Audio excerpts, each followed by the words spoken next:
Olá, tudo bem com vocês? Espero que vocês estejam bem. Glória a Deus, Deus abençoe vocês. Mais uma vez estou aqui para estar compartilhando com vocês mais alguns capítulos da palavra. E como a gente está em Apocalipse, hoje a gente vai estar meditando no capítulo 9, o 10 e o 11. Vamos estar dando uma olhada no contexto desses três capítulos. Vamos ver ali que o Senhor vai estar falando sobre as duas testemunhas também, o anjo e o livro.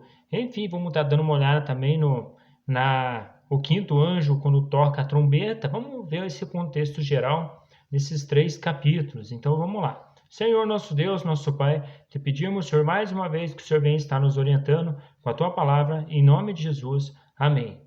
No capítulo 9, ele vai estar falando assim, ó. O quinto anjo tocou a sua trombeta e viu uma estrela que havia caído do céu sobre a terra. A estrela foi dado a chave do poço do abismo. Quando ela abriu o abismo, subiu dela fumaça como a de uma gigantesca fornalha. O sol e o céu escureceram com a fumaça que saía do abismo. Da fumaça saíram gafanhotos que vieram sobre a terra. E lhes foi dado poder como o dos escorpiões da terra.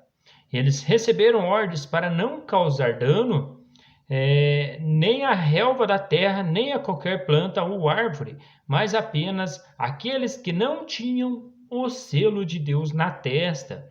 Enfim, o que eu entendo desse contexto, que ele fala do selo de Deus na testa, enfim, nós hoje, a igreja é selada com o Espírito Santo, como a gente viu ali no contexto, em Colossenses, ele fala, e tem vários aspectos aí que o próprio Senhor nos fala que ele nos selou com o Espírito Santo. O apóstolo Paulo orienta também nesta questão. E também a gente viu João falando a respeito daqueles que vieram da grande tribulação. Enfim, daí ele pergunta: e da onde que vieram esses? E ali o anjo fala bem assim: enfim, esses vieram da grande tribulação, aqueles ali que, bem provável que derramaram o sangue deles ali para ter este selo, enfim, fora a isso, eu vejo que não tem como ser. Então, vale essa pergunta aí para nós estarmos conversando e você aí do outro lado também tá meditando, enfim, só para uma questão de conhecimento da onde, por que que esses camaradas não tinham o selo na testa.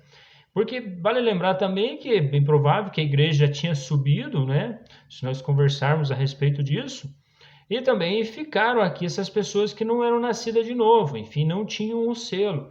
E dá para entender que só conseguiria o passaporte derramando o próprio sangue ali, confessando que Cristo, Deus é o Senhor, enfim, se arrependendo aí dos seus pecados, como a gente viu ali, das suas prostituições, enfim, vários aspectos aí para estar conseguindo aí este passaporte aí deste selo. Eu vejo dessa forma, mas cabe a gente estar conversando mais esse assunto, porque é bem provável que pode ter mais assim, mais revelação a respeito disso, mas é questão de conhecimento. Mas enfim, não lhe foi dado poder para matá-los, mas sim para causar-lhes tormento durante 5 meses. A agonia que eles sofreram era como a da picada dos escorpiões. Naqueles dias os homens procuraram a morte, mas não a encontraram. Desejaram morrer, mas a morte fugira deles. Então, com esse contexto, dá para a gente entender que é depois que a igreja é arrebatada, enfim, aquelas pessoas que ficam aí e vão querer garantir a sua vaga aí com o Senhor através derramando o próprio sangue. Os gafanhotos pareciam cavalos preparados para a batalha. Tinham sobre a cabeça algo como coroas de ouro e o resto deles parecia rosto humano. Os cabelos deles eram como os de uma mulher e os dentes como de leão. Tinham couraças como couraças de ferro e o som das suas asas eram como o barulho de muitos cavalos e carruagens correndo para a batalha. Tinham caudas de ferrões como de escorpiões, e na cauda tinham poder para causar tormento aos homens durante 5 meses. Tinham um rei sobre eles, e o anjo do abismo, cujo nome em hebraico é Abaddon, e em grego Apolion. O primeiro ai passou, 2 outros ai ainda virão. O sexto anjo tocou a sua trombeta e ouviu uma voz que vinha das portas do altar de ouro que está diante de Deus. Ela disse ao sexto anjo que tinha a trombeta: solte o quarto anjo que está amarrados junto ao grande Eufrates. Os 4 anjos que estavam preparados para aquela hora, dia, mês e ano, foram soltos para matar 1/3 da humanidade. O número dos cavaleiros que compunham os exércitos eram de 200 bilhões. Eu ouvi os seus números.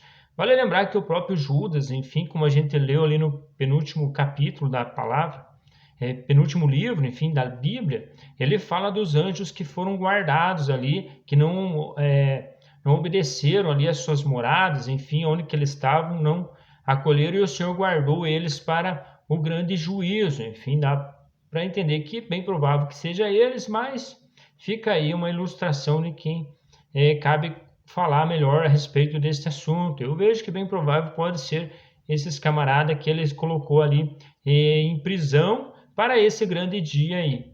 Os cavalos e os cavaleiros que vi em minha visão tinham este aspectos. As suas couraças eram vermelhas como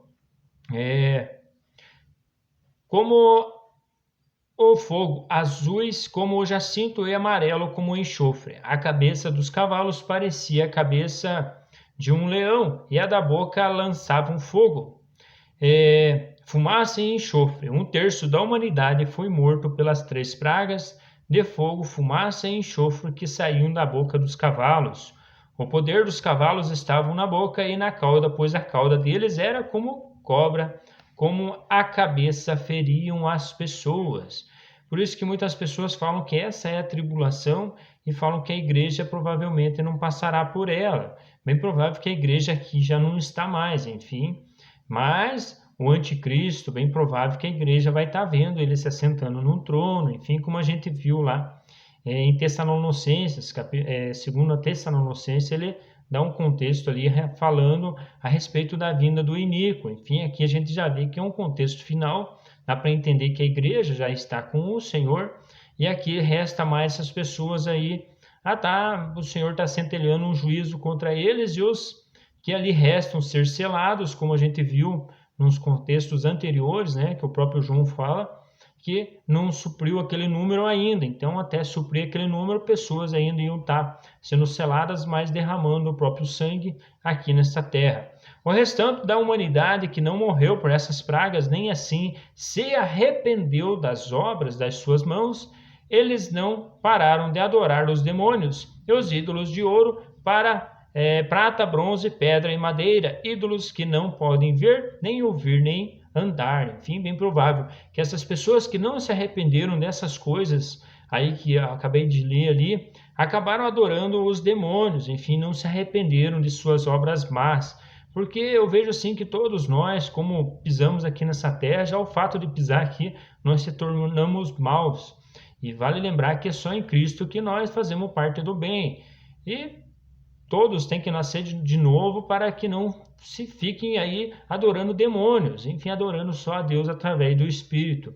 E bem provável que essas pessoas não se arrependeram, assim como eu já me arrependi, bem provável que você também, das suas obras más, das minhas também, bem provável que não teve muitas obras boas, mas a partir de uma vida nova em Cristo Jesus é construída obras novas, obras aí que não queimam. Então, por isso que eu vejo desta forma, e essas pessoas aí não se arrependeram das suas obras, das suas mãos.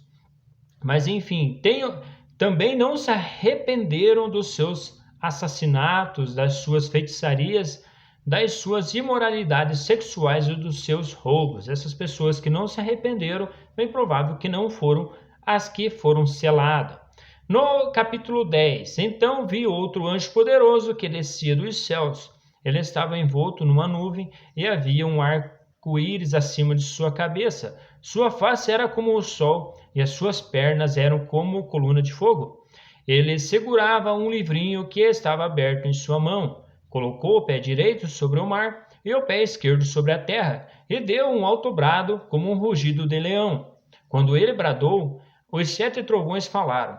Logo que os 7 trovões falaram, eu estava prestes a escrever, mas ouvi uma voz dos céus que disse: cele o que disseram os 7 trovões, mas não escreva.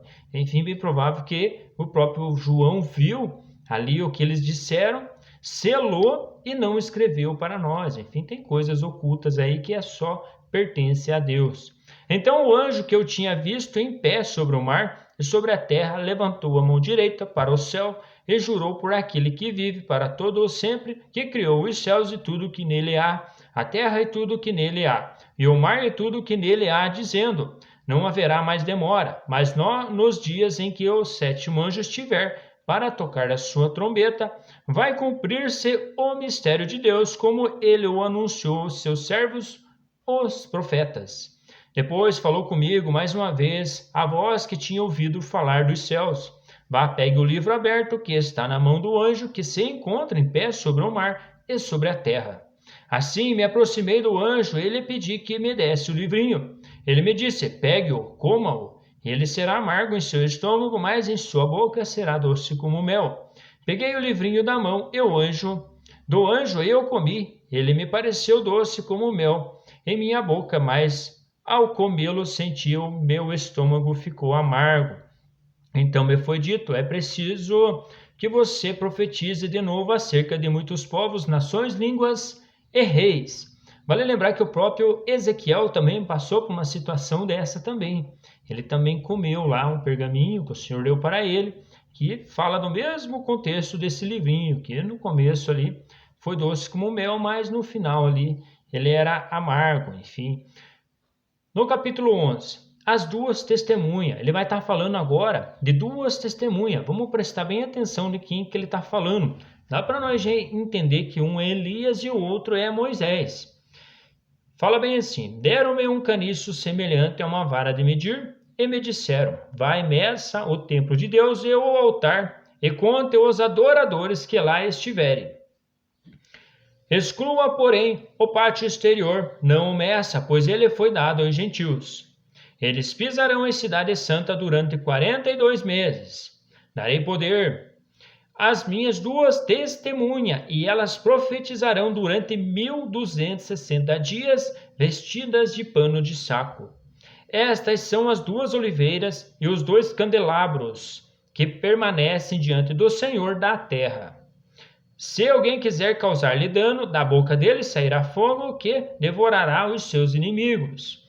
Vale lembrar que Elias era um desses, era um profeta do Senhor que foi arrebatado, e quando ele falava: olha, em nome do Senhor que desça fogo e consuma os holocaustos, assim aconteceu. Enfim, dá para entender que era ele. Se alguém quiser causar-lhe dano, da boca deles sairá fogo que devorará os seus inimigos. É assim que deve morrer qualquer pessoa que quiser causar-lhes dano.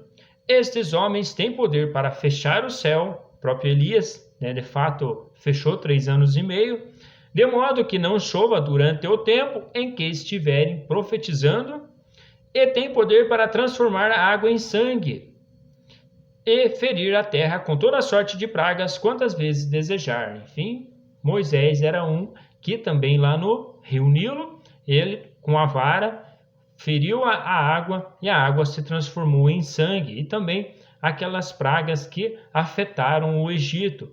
Eu entendo que é os dois, porque senão também não ficava vago o próprio Judas, que eu já citei também, ele falar que o próprio arcanjo Miguel com o diabo disputavam acerca do corpo de Moisés. E vale lembrar que Deus tem o poder de ressuscitar. Assim como ele ressuscitou o próprio Cristo Jesus, eu entendo que é bem provável que através do corpo dele o Senhor também ressuscitou e transformou Moisés como uma das colunas.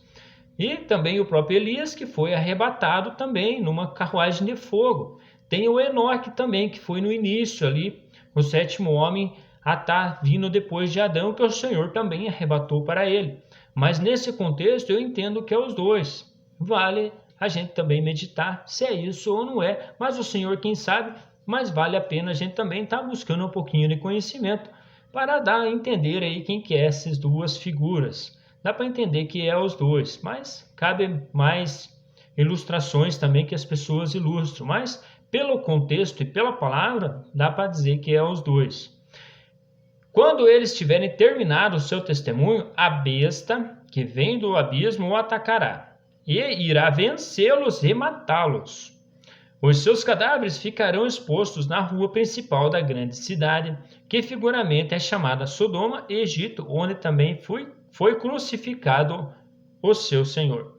Durante 3 dias e meio, gente de todos os povos, tribos, línguas e nações contemplarão os seus cadáveres, não permitirão que sejam sepultados.